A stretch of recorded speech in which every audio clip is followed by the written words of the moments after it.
membahayakan pemerintah daerah.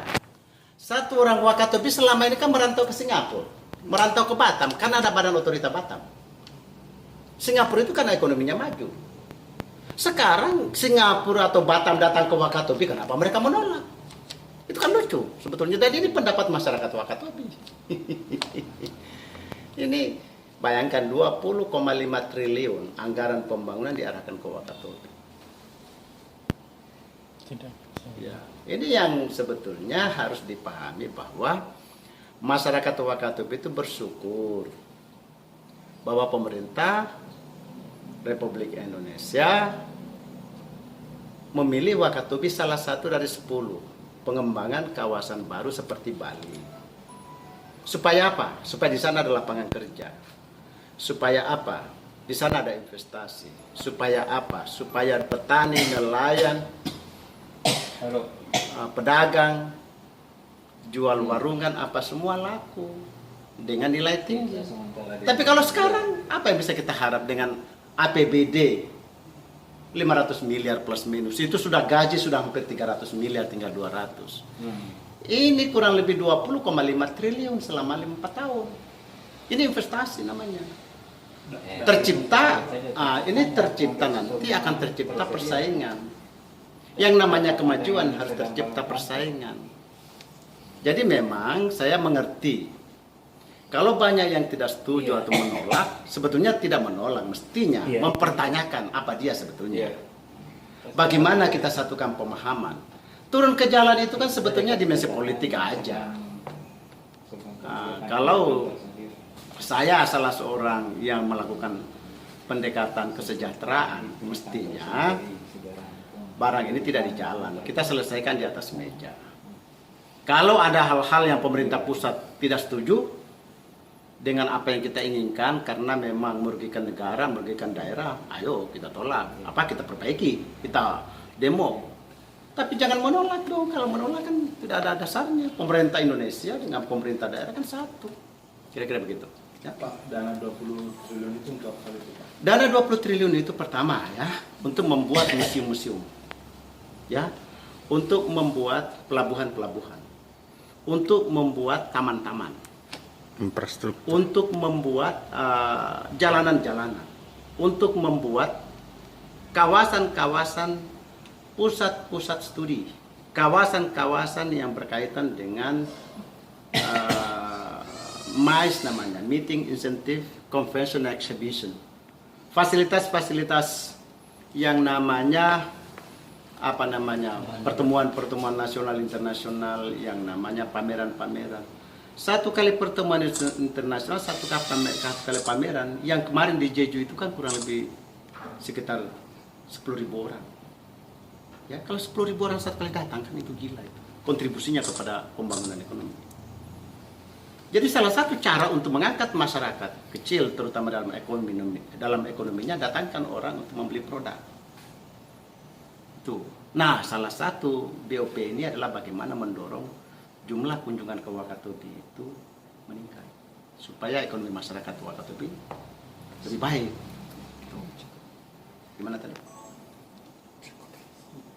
Apalagi yang substansi yang tidak? Yang terakhir Pak. Jeju ya, bisa saya cerita Jeju. Iya. Ya, jadi saya baru saja pulang dari Jeju, tadi malam mendarat. Ya. Saya melihat Jeju di Korea itu sebetulnya bukan sesuatu yang sangat istimewa. Menjadi istimewa karena apa? Semuanya didesain. Kita lebih kaya, seluruh kawasan Indonesia lebih kaya. Cuma mereka memang pemimpinnya melihat jauh ke depan. Taman-taman, pohon-pohon diatur, banyak sekali museum-museum. Jadi kalau kehidupan lama itu tidak boleh diceritakan dengan museum. Contoh misalkan, ada kehidupan para ibu-ibu penyelam akan rumput laut. Karena sana ibu-ibu. Hanya namanya. Itu ada museumnya, rumahnya seperti apa di zaman itu. Sekarang tidak ketemu lagi. Adalah satu-satu, tapi tidak. Itu dimuseumkan. Jadi kita masuk di situ dan ribuan orang setiap hari masuk ke situ. Datang dari Cina, datang dari segala macam. Hanya ingin menyaksikan bagaimana kelompok penyelam itu. Terus ada tempat museum namanya rumah tradisional. Karena sudah tidak ada, dimuseumkan. Kemudian museum akuarium besar, museum segala macam. Nah kalau kemampuan APBD mau bangun ini nggak mungkin. Jebol itu APBD. Jadi untuk menambah kunjungan itu ya harus dengan badan otorita ini untuk menciptakan hal-hal seperti itu. Dan itu dampaknya adalah ekonomi masyarakat pasti naik. Hotel bintang 5 ada, misalkan para bupati adakan pertemuan saja. Bupatinya pasti cari hotel bintang 5. Atau gubernurnya pasti hotel bintang 5. Atau presidennya pasti cari bintang hotel 5. Tapi ikutan bupati itu minimal 7 orang. Mereka akan cari rumah-rumah yang murah. Jadi akan share namanya. Tapi kalau cuma rumah-rumah murah saja yang kelasnya nggak ada, kan tidak mungkin ada presiden ke situ, tidak mungkin ada gubernur ke situ, tidak mungkin orang kaya ke situ. Akhirnya juga tidak ada yang datang. Jadi sebetulnya badan otorita ini sebetulnya kayak gula yang dimana semutnya itu rakyat tinggal mengambil semutnya untuk membagi. Gulanya itu tinggal dibagi, diambil untuk dibagi kepada seluruh masyarakat semut itu sendiri. Sehingga sekali lagi bahwa sebetulnya gerakan menolak badan otorita pariwisata sebetulnya ini adalah menurut saya adalah sebuah gerakan untuk mereka mencoba memahami, mendalami. Cuma menurut saya keliru caranya. Caranya itu adalah turun ke jalan dengan menolak.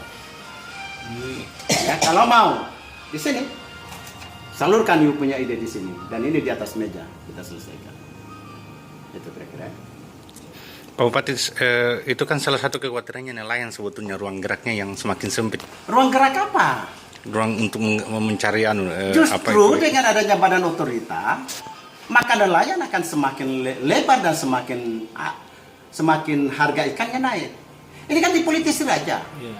Katanya kalau ada badan otorita tidak bisa lagi ambil kayu. Iya. Memang badan otorita apa? Kan badan otorita itu cuma minta 1.000 hektar kalau ada.